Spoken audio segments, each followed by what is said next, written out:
noite, meus irmãos, que a paz de Cristo esteja entre nós. Nós estamos no capítulo 17, Sedes Perfeito, item 5, parábola do semeador. A parábola do semeador é uma parábola que, segundo Caio Bachuca, é a parábola das parábolas. Ela está em 3 evangelhos. Então a gente já começa a perceber que a parábola de hoje, ela tem uma importância muito grande para a compreensão dos evangelhos de Cristo. O próprio Cristo diz que quem não consegue compreender esta parábola, não vai conseguir compreender as outras parábolas. A parábola do semeador, ela diz que o semeador sai para semear. Quem é o semeador? Quem sabe me dizer quem é o semeador? Vamos lá, Bia, você que está rindo. Quem é o semeador, Bia? Não é Jesus, né? Não é Jesus, né? Não sei, eu estou perguntando. Acho que é Jesus. É Jesus? O semeador é Jesus. Mas por que Jesus começa a parábola ficando, vamos dizer assim, oculto, se colocando no segundo plano? Por que ele faz isso? Alguém sabe dizer? Por que ele se coloca em segundo plano? Por que ele fala de uma forma muito assim sutil? O semeador saiu para semear. Alguém sabe me dizer? Porque uma... Não. É porque é o seguinte... Na parábola do semeador, o mais importante é a semente. E o que tem de especial nessa semente? Essa semente, o que tem de especial nela são as leis de Deus. Então, Jesus nunca poderia se colocar acima da palavra de Deus. Deu para entender isso? E ele nunca se colocou, certo? Vamos adiante. Boa noite. Boa noite.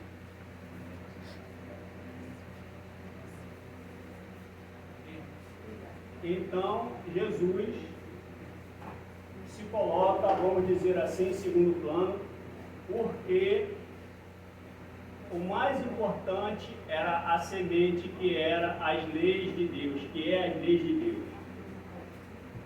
Nós começamos aqui com as categorias de espíritos, a compreensão, a maturidade espiritual que cada um tem, a capacidade de absorção com relação às coisas do plano extrafísico.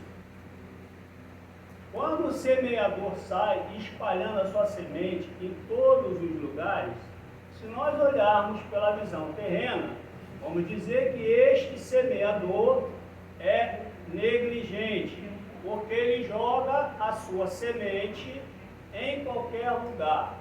Não sei se tem alguém aqui que já plantou, mas uma semente para aquele que planta, existe um local correto de se depositar esta semente. Não é assim ou não? É ou não é? Mas nós estamos falando de um semeador que vem com uma proposta espiritual, que vem nos despertar, através de suas leis, a nossa regra de conduta. Então, ela é espalhada para todos. E o primeiro que recebe esta semente é o que está à beira do caminho. Quem é que está à beira do caminho? É aquele indivíduo que não está nem aí. Geralmente ele diz assim: eu vim aqui para passeio. Só tenho essa vida. Eu vou aproveitar. Só que é feito um alerta para ele. E após os pássaros comerem esta semente, que ficou ali jogada, que o maligno vai vir e vai fazer o quê? Aquele que não tem ainda assim será retirada. É feito um planejamento, o indivíduo vem para essa vida. Ele vem a passeio? Não. Ele vem com um propósito. Só que ele despreza as informações e aquilo que ele pediu no plano espiritual, porque antes ele pede, ele concorda com esta encarnação, mas aqui chegando, ele deixa tudo à vontade, não se liga em nada. O que vai acontecer? Esse maligno é aquele indivíduo que possivelmente, numa próxima encarnação, vai ter dificuldades muito grandes. Ele vai ter um acerto da lei para que ele possa verdadeiramente não jogar novamente esta oportunidade que lhe foi dada. Aí depois nós vamos para o terreno pedregoso. O terreno pedregoso é aquele indivíduo que ele recebe de primeira a mensagem, ele fica feliz, ele até comenta com as outras pessoas, aquilo ali para ele é ótimo, é bom, só que ele é superficial. E essa semente, para que ela germine, ela tem que ter profundidade. E por ele ser superficial, quando começa os tropeços, quando começa as situações em que ele se encontra na dificuldade, ele abandona a mensagem que ele recebeu. Ele abandona essa semente. Se ele está no trabalho, seja em qualquer casa que for, de qualquer denominação, ele se afasta, porque ele não quer dar o seu testemunho, ele não quer se desgastar, ele não vai perseverar, é superficial. Vocês conhecem alguém superficial? Conhecem? Geralmente a pessoa superficial é aquela pessoa que trata todo mundo na superfície. Você está com o maior problema do mundo, mas ela está falando do jogo que teve ontem, da novela, da cena, do capítulo, certo? Então, ela é superficial. E aí, nós temos o terreno espinhoso, né? Existe uma profundidade, aquela semente começa a desabrochar, só que vem os espinhos e sufocam. Por que sufocam? Porque essa qualidade de pessoa, de espírito, ele se encontra na seguinte situação: ele está ali, ele acredita naquilo ali, ele está no trabalho, mas se acontecer qualquer coisa ou com a família dele, ou com o trabalho dele, ou com a faculdade dele, ou com a casa dele, ele, por ainda estar preso a essas questões materiais, físicas, ele meio que esquece do trabalho. E no que ele esquece do trabalho, aparecem os outros espinhos também para ir desestimulando ele. Não vá hoje não. Fica aí para tu resolver isso aqui. Não, deixa para amanhã. Não, mas tu não vai ser santo, tu não vai consertar o mundo. Então, essas coisas vão acontecendo na nossa encarnação, de acordo com o grau de cada um que se encontra. Obviamente, esse que está no terreno espinhoso, ele está já próximo da terra fértil. E esse vai ter um assédio maior. Eu vou contar uma história rapidamente aqui para vocês. Então, geralmente, quando as pessoas estão conversando, e eu aprendi com a minha mãe, quando o mais velho está falando aí de prestar atenção, geralmente quando as pessoas estão conversando, eu presto atenção, mesmo que não seja comigo. Se a pessoa estiver falando baixo, é mesmo que eu estico o ouvido para ouvir. Porque eu necessito de ouvir essas coisas, porque para mim é até como se fosse um laboratório, é verdade. E eu estava ouvindo hoje, eu fui tomar café num bar, e tinha duas senhoras conversando, elas eram da igreja, e uma estava dizendo que depois que ela começou a fazer a corrente, tudo quanto foi, espírito sem luz foi bater na casa dela. E ela estava dizendo que ela não sabia o porquê disso. Eu fiquei com vontade de dar a minha opinião, mas como ela me chamou na conversa, eu só me fixei no que ela estava contando. Vocês já repararam que quando está chovendo, a gente fecha a janela para não entrar aqueles mosquitos, se você acender uma lâmpada, esses mosquitos todinho não correm para a luz, pois assim é quando você começa verdadeiramente perseverar em algum tipo de trabalho. Todas aquelas pessoas que se encontram com alguma dificuldade, elas vão se aproximar de você. E isso é natural. E você não deve repelir essas pessoas, porque é verdadeiramente a oportunidade que você tem de exercitar aquilo que lhe foi dado de bom grado, sem nada em ser cobrado. Agora você tem que ter um cuidado para que a sua luz, aquilo que está em você, não seja ofuscado, porque existe uma forma correta de lidar com as atribulações dos outros. É necessário que se identifique aquilo ali com muita tranquilidade e veja que algumas coisas você não vai poder carregar para si. Você vai ter que encaminhar essa pessoa, ou para a casa espírita, para onde for, né? Preferência para cá, né? Tem lugar ainda, tem bastante espaço, né? Então, você não pode deixar que a luz que você busca, ela seja ofuscada. Mas você também não pode negar auxílio ao seu irmão, porque não existe nenhum tipo de testemunho que ele seja dado em verdade que não seja no trabalho ao próximo. A nossa escada evolutiva, ela passa pelos degraus que você vai galgando, à medida que esses degraus estejam direcionados ao seu próximo. Nós não estamos aqui somente para vivermos para nós, os meus objetivos, os meus ganhos, os meus lucros.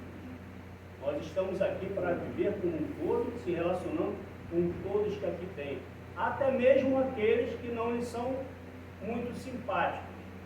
Isso é normal. Em qualquer trabalho vai ter aquele que vai ser muito próximo e vai ter aquele que vai ser afastado. Isso é natural.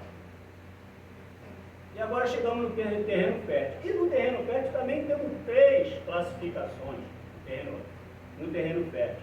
Nós temos o 100 por 1, 60 por 1 e 30 por 1. Ou seja, 30 por 1 é aquele que está no trabalho, consegue fazer o seu trabalho e consegue passar a mensagem. O 60 é aquele que, além de passar essa mensagem, eu estou colocando assim só para dar uma ideia, não é só um esboço aqui da gente entender o que é isso. Aquele que está 60, ele já dirige o trabalho, ele já tem toda a responsabilidade. Não, mano. 60, Então, 60, ele já dirige um trabalho, ele já lida com os conflitos, com uma série de coisas. Tá? E os 100% aí já é outro patamar, né? 100% aí já são Chico Xavier e por aí vai, né? Mas o que é mais importante da gente saber é procurar nos localizarmos dentro dessas situações que aqui se encontram. Porque se você está à beira do caminho, não fica à beira do caminho. Se você está nas pedras, tente ir para os espinhos. E se você está nos espinhos, tente ir para 30%. Porque você veja que a parábola ela começa com aquele que semeava, com uma ação, saiu, ou seja, movimento. Então, é muito importante que a gente se movimente. Agora, é claro que essas movimentações nossas, muitas das vezes vão ir de encontro a outras pessoas. Vai haver choques. O que não pode haver, que é uma das coisas que mais atrapalham qualquer tipo de trabalho, ou qualquer tipo de desenvolvimento ou projeto pessoal, são os milindres. Aquele indivíduo que se milindra com um olhar, se milindra com uma palavra, se milindra com o tempo, é porque está quente, é porque está frio. Os milindres. A nossa fé, se ela for do tamanho do grão de mostarda, você diz para uma montanha, vai daqui para ali, ela vai. Agora, se a sua fé for fraca, até aquele montinho de areia vira uma montanha. E aí você começa a lidar com uma situação que você, no seu psicológico, você vê uma coisa e ninguém à sua volta consegue ver isso. Aí as pessoas dizem assim, fulano é exagerado, né? É porque você está observando uma coisa que é natural. Isso tudo faz parte de um processo. É natural que em alguns momentos a gente exagere, é natural que a gente faça a famosa tempestade em copo d'água. O que não é natural é você ficar parado ou você desistir. Eu tenho uma pequena leitura para fazer aqui.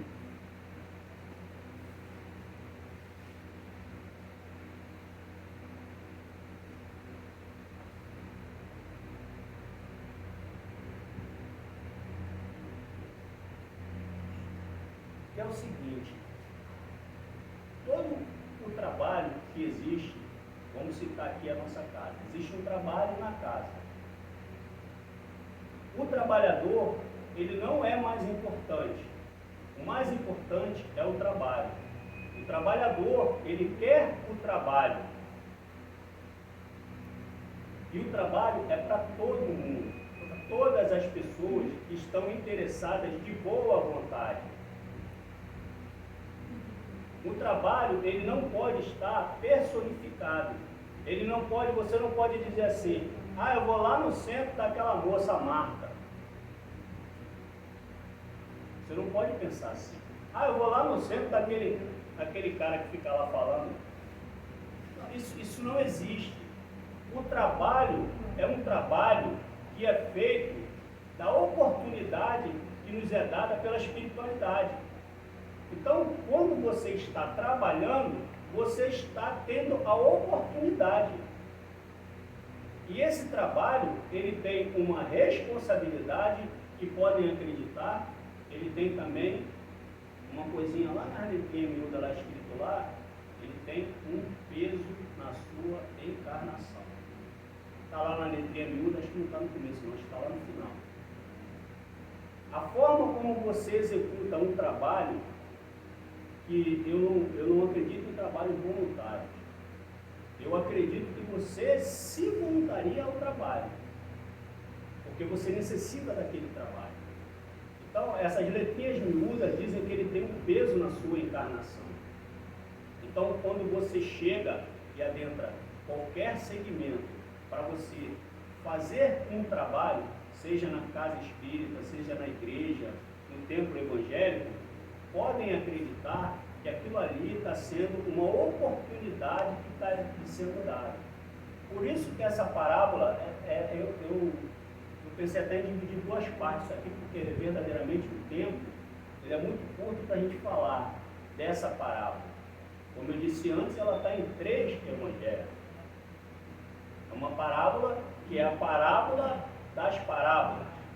Ou seja, é toda uma complexidade para se falar. E às vezes a gente tentando correr, você acaba perdendo um pouco do sentido daquilo que é a proposta do trabalho. Mas voltando ao que eu estava falando,